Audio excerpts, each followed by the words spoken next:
안녕하세요. 장애인 복지론 제11주차 학습 주제는 사례 관리의 이론과 실지에 관한 내용으로 구성되어 있습니다. 학습 목표는 첫째, 사례 관리의 분석 모델의 구성을 이해한다. 둘째, 현장 중심의 사례 관리 과정을 이해한다. 셋째, 사례 관리를 위한 기본 프레임을 이해한다. 입니다.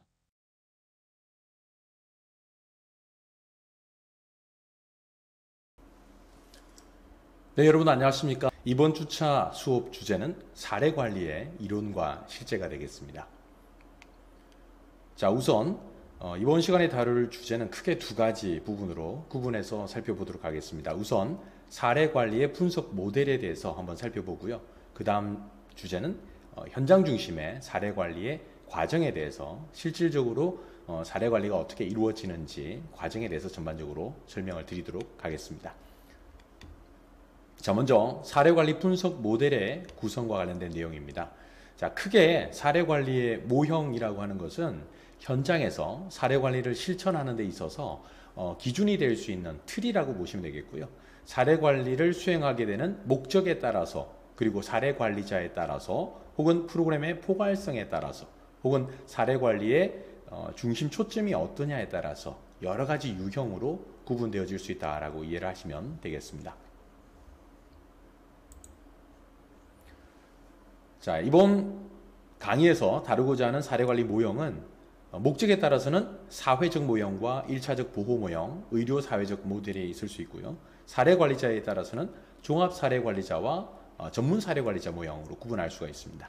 그리고 프로그램의 포괄성에 따라서는 최소한의 모형과 조정 모형과 포괄적 모형으로, 그리고 사례관리의 중심 초점이 클라이언트 중심이냐 아니면 제공자 중심이냐에 따라서 두 가지 모델로 나뉘어질 수가 있습니다. 자, 기타 모형으로는 가족 보호 모형이나 지역사회 자원 모형, 그리고 포괄 모형으로 구분해 볼 수가 있겠습니다.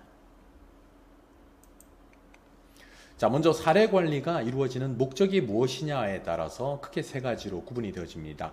자, 사회적 모형의 경우에는 실질적으로 취약 집단이라고 할 수 있는 사람들에게 임파워먼트를, 역량을 강화할 수 있도록 하기 위한 모형이 바로 사회적 모형이라고 할 수가 있겠고요. 기본적으로는 개인을 중심으로 한 기초적인 지지 서비스를 제공하는 모형이라고 할 수가 있겠습니다.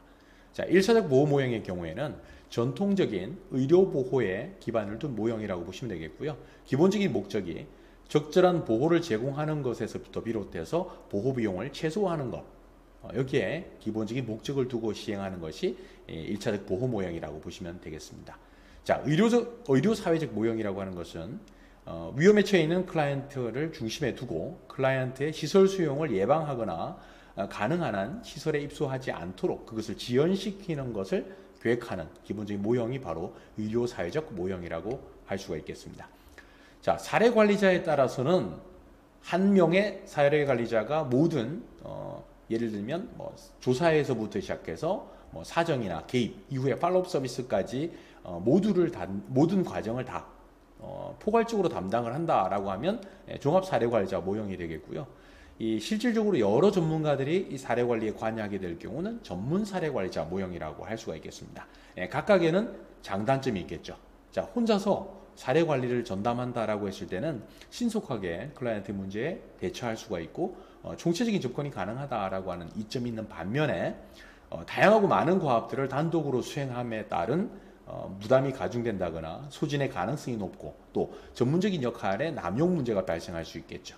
둘 클라이언트와 사회복지사와의 관계 속에서의 어떻게 보면 역할 남용의 위험이 있을 수 있다라고 하는 것인데, 이를 보완하기 위한 차원이기도 합니다. 전문 사례관리자 모형의 경우에는 전문가들이 자신의 어떤 전문적인 과업만을 맡아서 일을 하기 때문에 소진을 방지한다거나 전문적인 대처가 가능하다라고 하는 이점이 있겠죠. 다만 이 전문 사례관리자 모형의 경우에는 전문가들 간에 협력이 잘 이루어지는 경우에는 문제가 없겠지만 갈등이 발생했을 때, 특히 팀 협력에 문제가 발생했을 때는 이 업무에 대한 조정이 어렵다거나 서비스가 중단될 수 있는 가능성이 있다. 이런 점을 기억해 주시면 되겠습니다. 자, 프로그램의 포괄성에 따른 모형이라고 하는 것은 사례 관리의 과정에 있어서 아웃리치에서부터 클라이언트에 대한 사정이나 개입 계획이나 의뢰라고 하는 최소한의 기능만을 수행하는 모형이 최소한의 모형이 되겠고요. 이 최소한의 모형에다가 추가해서 옹호라든지 개별적인 어떤 지지 체계를 개발하거나 재평가를 수행하는 기능까지는 조정 모형에 해당된다라고 보시면 되겠고요. 이 조정 모형에 더해서 모니터링이라든지 혹은 위기 개입 기능을 더한 것, 이것이 포괄적 모형이다라고 보시면 되겠습니다. 자, 그리고 사례 관리 중심 초점이 클라이언트에게 맞춰져 있느냐, 혹은 서비스를 제공하는, 사례 관리 서비스를 제공하는 이 제공자 중심이냐에 따라서 클라이언트 중심 모형과 제공자 중심 모형으로 구분해 볼 수가 있겠습니다. 자, 사례 관리자의 역할이 좀 차이가 있겠죠. 사례 관리 중심 초점이 클라이언트가 가지고 있는 문제라기보다는 개인과 환경의 강점을 좀 더 강화시켜 나가겠다라고 하는 강점 관점 모형과 관련 있는 모형이 클라이언트 중심 모형이라고 보시면 되겠고요. 그래서 전문가에 의한 공식적인 서비스보다는 비공식적인 자원 등을 통해서 문제를 해결하려고 하는 모형이 바로 클라이언트 중심 모형이라고 보시면 되겠습니다. 자, 제공자 중심 모형은 서비스를 공급하는 사람 입장이기 때문에 클라이언트의 문제와 병리를 확인해서 그것을 해결하는 데 중점을 두는 모형이 바로 이 제공자 중심 모형이라고 할 수가 있겠습니다. 자, 기타 모형으로는 가족 보호 모형이라든지 지역사회 자원을 활용한 모형이 있을 수가 있겠는데요. 이런 경우에는 도서벽지와 같이 공식적인 어떤 지원 체계가 존재하지 못하는 도서벽지 지역의 경우에는 1차적으로는 가족이라든지 혹은 이웃 등을 통해서 관련된 급여나 서비스를 제공할 수가 있겠죠. 그래서 클라이언트의 가족 구성원이 클라이언트에게 보호를 제공하는 것이 바로 가족 보호 모형이라고 할 수가 있겠죠. 그래서 사례관리 대상자를 보호할 수 있는 사례관리 과정에 대해서 교육을 받는다거나 훈련을 받아서 이 가족에 대한 적절한 보호를 연속적으로 제공할 수 있도록 하는 모형이 가족 보호 모형이다 라고 보시면 되겠습니다. 자, 지역사회 자원 모형의 경우는 지역사회 내에 있는 비공식적인 체계를 통해서 클라이언트에게 사회적 지지를 지원하는 것이라고 할 수가 있겠는데요. 가족의 보호를 받지 못하는 클라이언트의 경우에는 바로 이 클라이언트와 가까이 있는 이웃들에게 좀 전에 말씀드렸던 가족 보호 모형처럼 교육 훈련을 해서 클라이언트에 대한 지원을 할 수 있도록 하기 위한 모형이 바로 지역사회 자원 모형이다 라고 보시면 되겠습니다.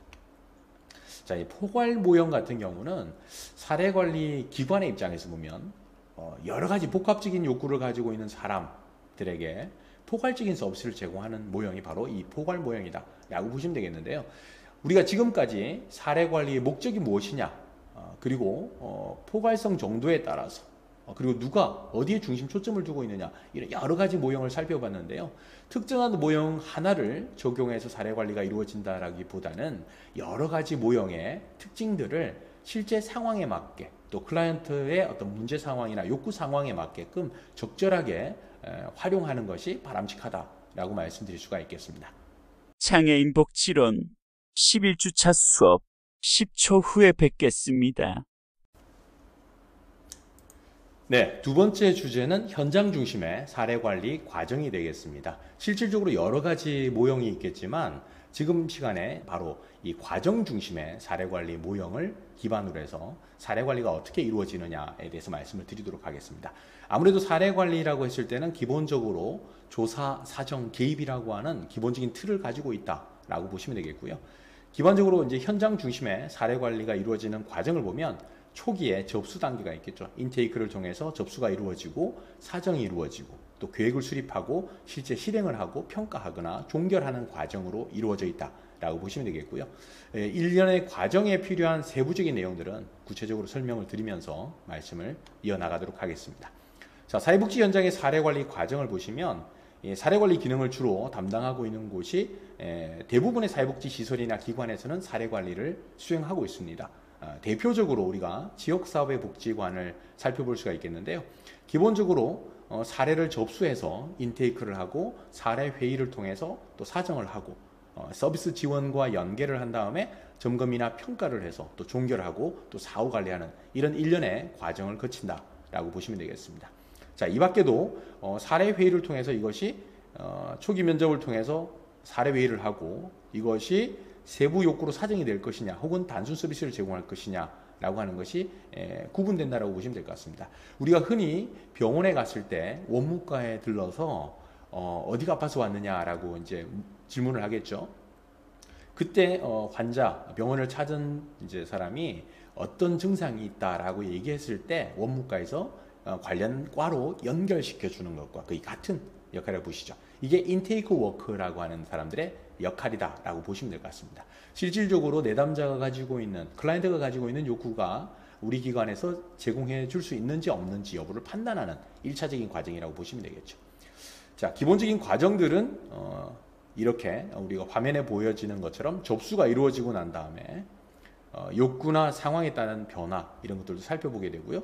초기 상담이나 욕구 사정이 이루어지고 대상자 선정이나 동의, 기타 서비스 계획 수립이라든지 실질적인 개입이 이루어지는 일련의 과정들이 있다라고 이해를 하시면 되겠습니다.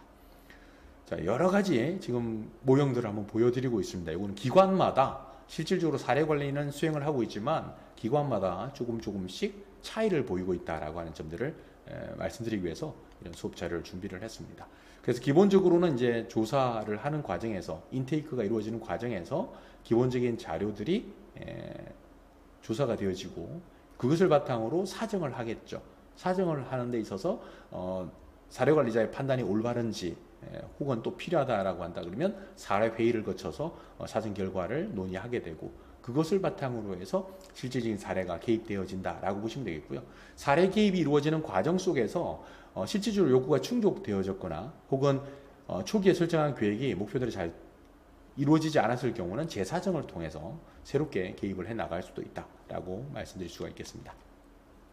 자, 그러면 사례 관리를 우리가 하는 데 있어서 필요한 여러 가지 기본 양식, 서식들이 있겠죠. 이런 것들은 대표적으로 우리가 인테이크를 할 때 실제 클라이언트가 어떤 욕구나 문제를 가지고 있는지를 파악을 하고 사정을 해야 되기 때문에 기본 욕구 조사에 필요한 기본 양식들이 있으면 좋겠죠. 현재 첨부된 희망복지지원단 업무 안내 지침서를 보시면 관련된 사례 관리에 필요한 기본 양식들, 서식들이 잘 갖춰져 있습니다. 이런 양식들을 참고하시면 되겠습니다. 자, 우리가 오늘 다룰 수업에서는 과정을 중심으로 해서 조사와 사정, 개입이라고 하는 과정에 대해서 설명을 드릴 텐데요. 이 사례 관리를 할 때는 기본 프레임이 있습니다. 그래서 기본적으로는 우리 도표에 있는 것처럼 자료 수집과 사정, 개입, 점검 및 평가, 사후 관리에 대한 내용이 가장 중요하겠지만 사례 관리를 할 때 우리가 살펴봐야 될 부분 중에 하나는 사례 관리를 해 나가면서 이 사례가 어떤 욕구를 가지고 있는 클라이언트에게 어떤 개입 방법을 통해서 결국 어떤 목적을 달성하고자 하느냐, 그래서 대상과 방법과 목적을 넣은 제목을 한번 달아보시는 것도 필요합니다. 자, 그런 다음에 이 사례는 어떤 욕구나 문제를 가지고 있는 사례인데 어떤 개입 방법을 활용해서 실제 개입이 이루어지고 있다라고 하는 이 사례 개요를 한번 정리를 해보는 것도 필요하다고 보여집니다. 자, 자료 수집과 사정, 개입, 점검 및 평가, 사후 관리의 과정이 어떻게 이루어지는지 구체적으로 한번 살펴보도록 하겠습니다. 자, 기본적으로 이 사례 제목을 작성할 때는 사례 관리를 어느 정도 수행한 다음에 이 사례의 내담자인 클라이언트가 주된 욕구가 무엇인가라고 하는 것을 기반으로 해서 이 클라이언트의 어떤 변화를 도모하기 위해서 구체적으로 어떤 방법들을 활용했는지, 자, 예를 들면 실질적으로 심각한 정서적 갈등 관계로 공격적 행동을 일삼고 있는 모자 가정이 있습니다. 이 모자 가정에 대해서 사례 개입을 한다라고 했을 때 사례 제목입니다. 자, 사티오 가족치료 모델을 기반으로 심각한 정서적 갈등 관계로 공격적 행동을 일삼고 있는 모자 가정의 가족 기능 회복과 클라이언트의 자존감 향상을 위한 개입 사례. 자, 이렇게 돼 있으면 사티오 가족치료 모델을 활용하겠다, 개입을 위해서, 변화를 위해서 이것들을 활용하겠다라고 하는 것이고, 목적은 이 모자 가정의 가족 기능 회복과 클라이언트의 자존감 향상에 목적을 두고 있고, 실질적으로 욕구나 문제를 가지고 있는 클라이언트는 누구냐? 바로 심각한 정서적 갈등 관계로 공격적 행동을 일삼고 있는 모자 가정이 바로 클라이언트가 되겠죠. 욕구를 가지고 있는 클라이언트를 제시를 했고, 개입에 대한 방법을 제시했고, 개입을 통한 변화, 결국 목적을 제시했다라고 보시면 될 것 같습니다. 이런 제목만 보더라도 실제 이 사례 관리가 어떤 클라이언트에게 어떤 방법으로 무엇을 위해서 개입하고 있는 사례인지를 한눈에 볼 수 있도록 정리해 보는 것도 필요하다고 말씀드릴 수가 있겠습니다. 자, 자, 사례 개요는 전반적으로 어떤 욕구나 문제를 가지고 있는지를 쭉 기술을 해주시면 되겠고요. 거기에 어떤 개입 방법을 통해서 실제 개입을 하고 있느냐라고 하는 것들을 부가적으로 설명하시면 되겠습니다. 자, 가장 중요한 또 과정 중에 하나가 바로 조사를 해야 되는 이 자료 수집의 과정이라고 할 수가 있겠는데요. 여기에는 기본적으로 개인의 인적사항, 클라이언트의 인적사항이라든지 어떻게 해서 인테이크가 이루어졌는지, 접수 경위라든지, 그리고 개인력과 가족력에 대한 것들을 개괄적으로 조사를 할 필요가 있다고 말씀드리겠습니다. 자, 자료를 수집하는 데 있어서 기본적으로 정보원은 어디에서 나올 수 있느냐? 자, 기본적으로는 클라이언트를 통해서 얻을 수가 있겠죠. 그래서 클라이언트가 얘기하고 있는 상담을 통해서 클라이언트가 제시한 자기 진술이라든지 혹은 상담자와의 상담 과정에서 나타내 보이는 비언어적인 행동을 관찰을 해서 그것을 통해서 정보를 수집할 수가 있겠죠. 자, 두 번째는 이 클라이언트와 관련되어져 있는 관계자, 특히 이제 가족이 되겠죠. 가족과의 면접이라든지 또 가족들을 관찰함으로써 이런 정보들을 얻을 수가 있겠고요. 또 객관적인 자료가 있을 수 있습니다. 관련 사회복지사라든지 혹은 심리 상담을 담당하는 학자라든지 혹은 행정기관 등과 관련된 인물을 통해서 얻을 수 있고요. 심리 검사를 통해서도 관련된 정보를 얻을 수가 있습니다.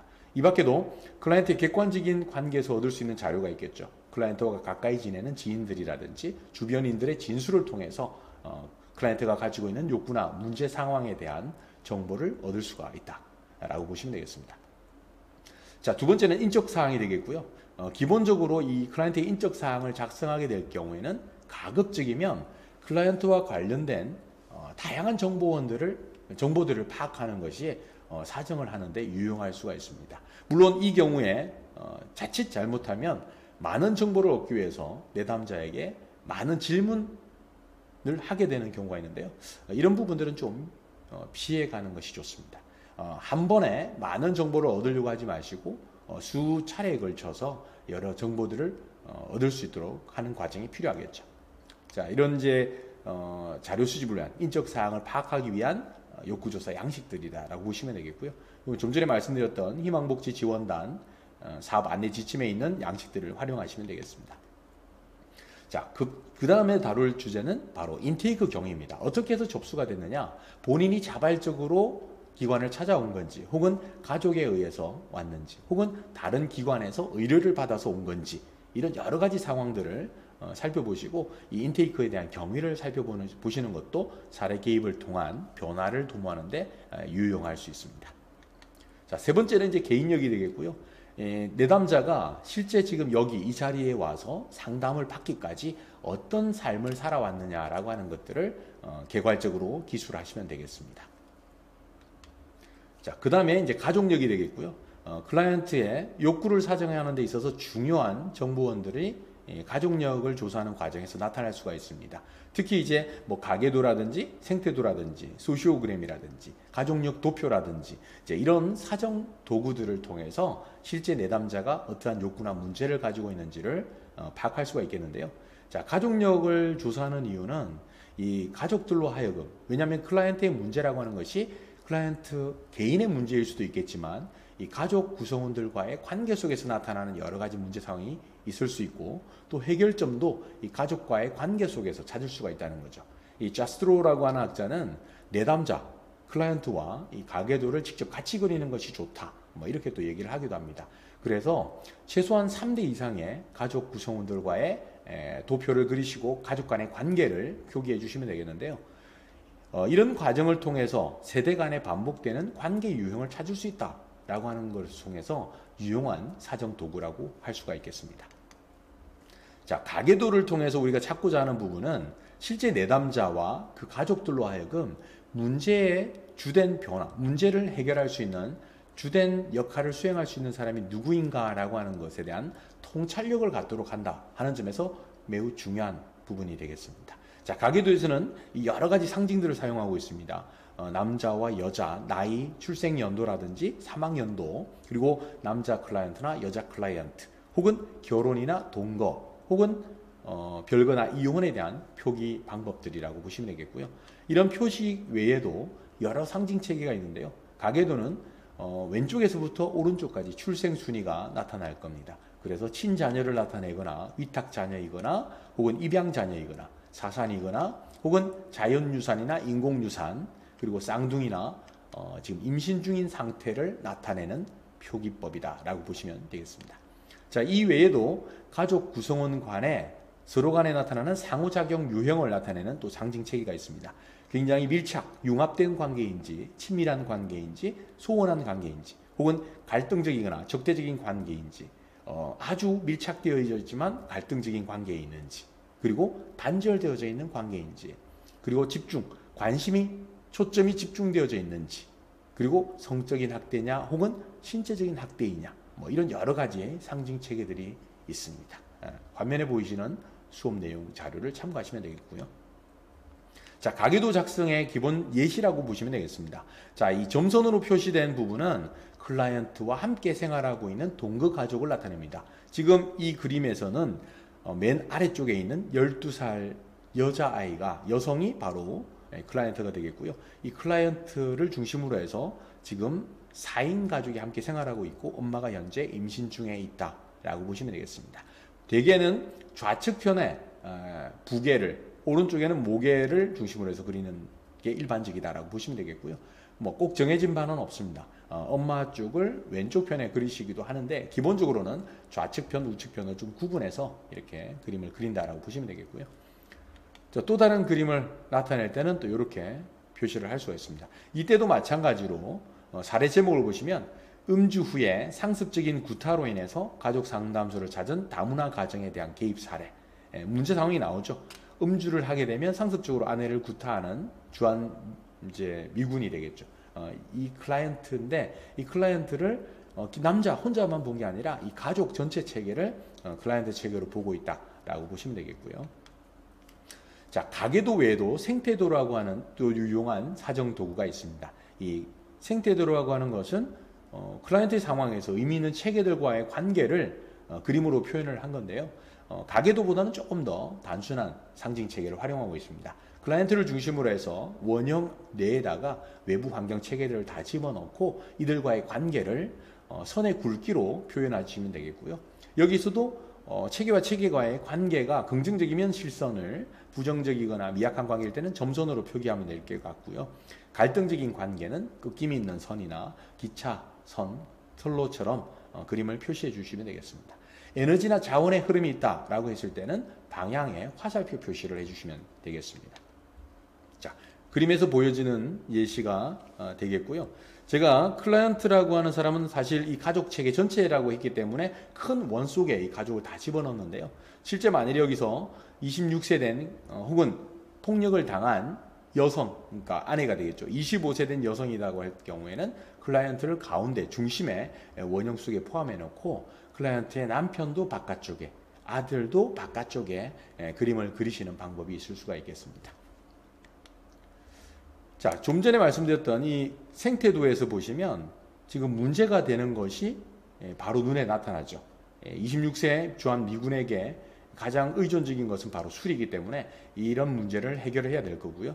또 아내에게 있어서 유용한 또 도구, 자원이라고 할 수 있는 것은 한국인 친구들, 그리고 종교기관, 이라고 볼 수가 있겠고요. 현재 두 부부는 가족 상담소와 좋은 관계를 맺고 있고 또 3살 난 아들에 대한 관계는 굉장히 좋습니다. 클라이언트라고 할 수 있는 또 남편의 경우, 주한 미군인 이 남편의 경우에는 친구 관계도 소원하고 여가 활동도 지금 하지 않고 종교 활동도 지금 소원한 관계에 있다라고 보시면 앞으로 어떻게 대응을 해가야 될지를 보여주는 대표적인 예라고 할 수가 있겠습니다. 자, 기타 사정도구로 우리가 활용할 수 있는 게 바로 소시오그램이라고 하는 사회도라고 보시는데요. 모레노라고 하는 학자가 1934년에 만든 사정도구인데요. 집단 내에서 인간관계를 파악하는 데 유용한 도구라고 보시면 되겠습니다. 자, 일반적인 소시오그램에서 남자를 세모라고 표시를 하고요.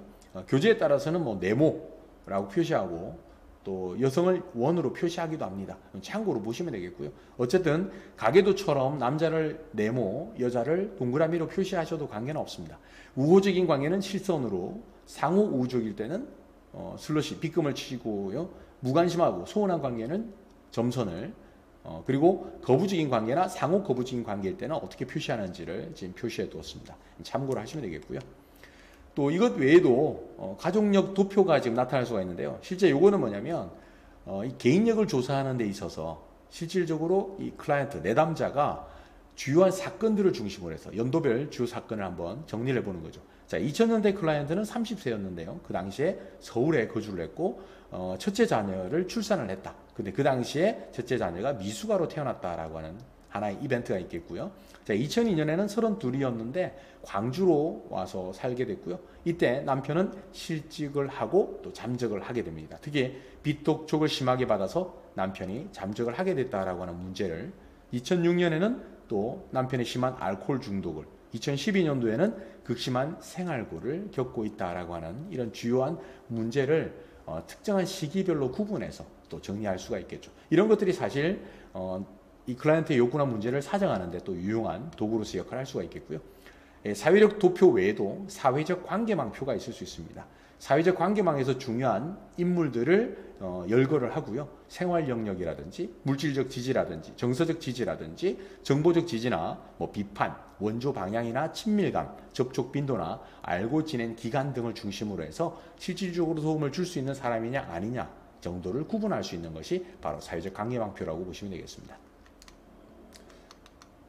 자, 사정에 포함되어야 될 내용들은, 자, 지금까지 조사된 자료를 바탕으로 내담자가 어떤 욕구나 문제를 가지고 있는지를 판단하는 과정이 바로 이 사정이라고 할 수가 있겠고요. 여기에는 욕구나 문제에 대한 사정과 자원에 대한 사정, 그리고 장애물에 대한 사정이 있을 수가 있습니다.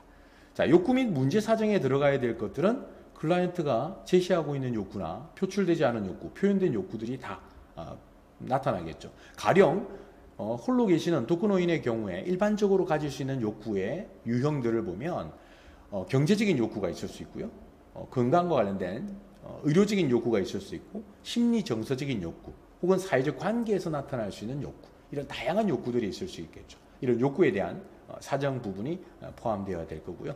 두 번째는 이 클라이언트가 가지고 있는 여러 가지 문제 상황이나 욕구 상황을 파악하는 과정에서 실질적으로 이 사정 도구들인 가계도나 생태도, 소시오그램이나 사회적 도표나 사회적 관계망표, 이런 여러 가지 사정 도구를 활용했을 때 내담자의 욕구나 문제를 해결하는 데 도움을 줄 수 있는 자원들은 어떤 것들이 있는가라고 하는 것들을 좀 구분해 볼 필요가 있겠고요. 이것이 바로 자원에 대한 사정이다 라고 보시면 되겠고요. 자, 자원이라고 하더라도 실질적으로 여러 가지 장애 요소가 될 수 있는 게 있겠죠.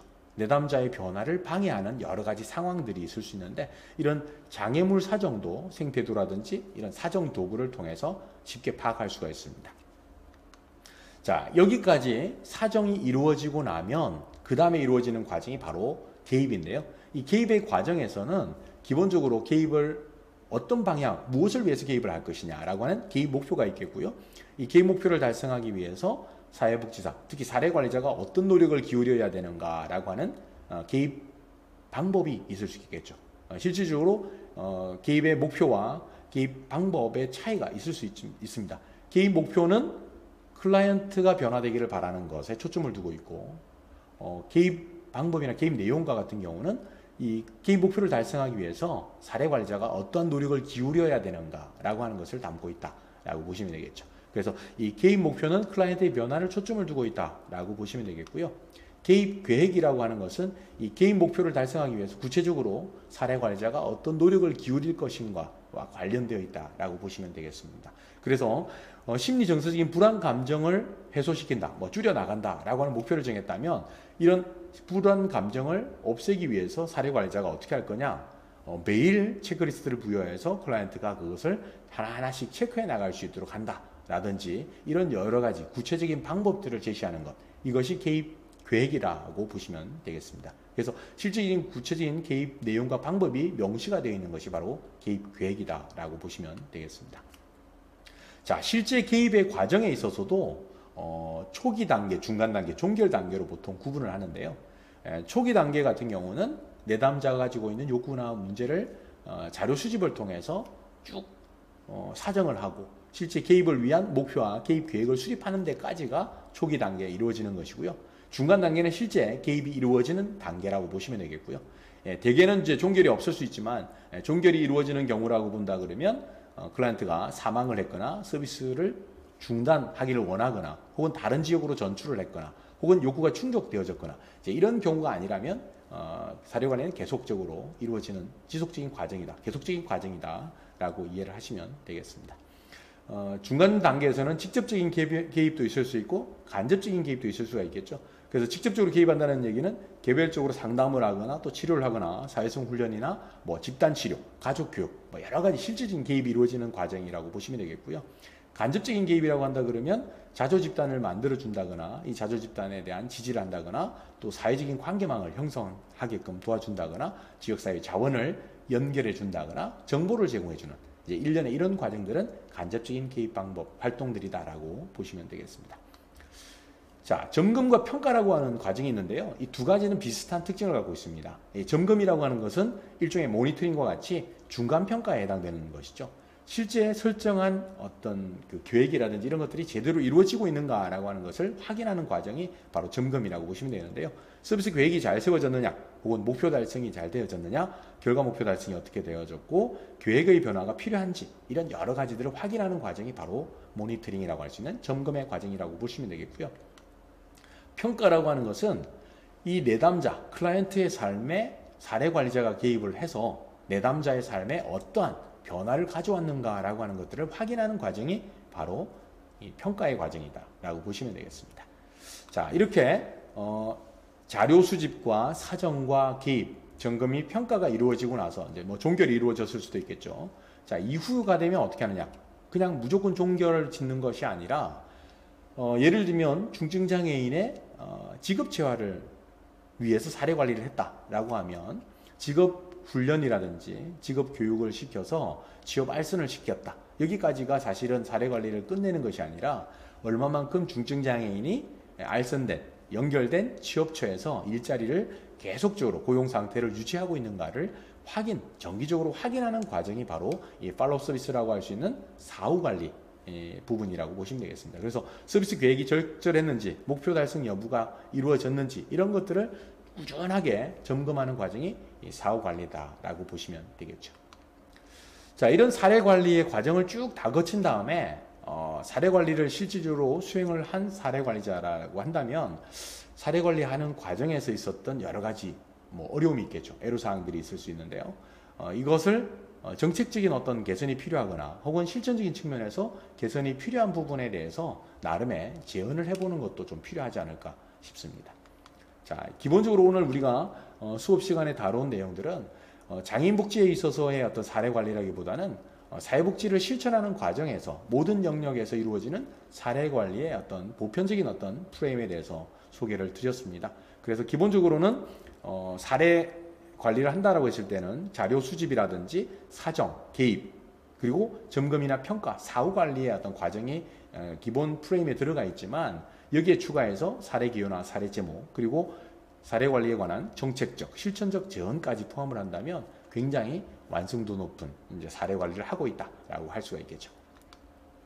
자, 오늘 다뤘던 내용들 개괄적으로 한번 살펴보고 또 다음 시간에 뵙겠습니다. 장애인 복지론 제11주차 수업과 관련하여 질문 드립니다. 사례 관리에 있어서 클라이언트의 변화에 초점을 두고 개입하는 것을 개입계획이라고 하고, 클라이언트의 변화를 위해 사회복지사가 어떠한 노력을 기울일 것인가와 관련된 것을 개입 목표라고 한다. 맞으면 O, 그렇지 않으면 X입니다. 여러분은 무엇을 선택하시겠습니까? 정답은 뭘까요? 바로 X입니다.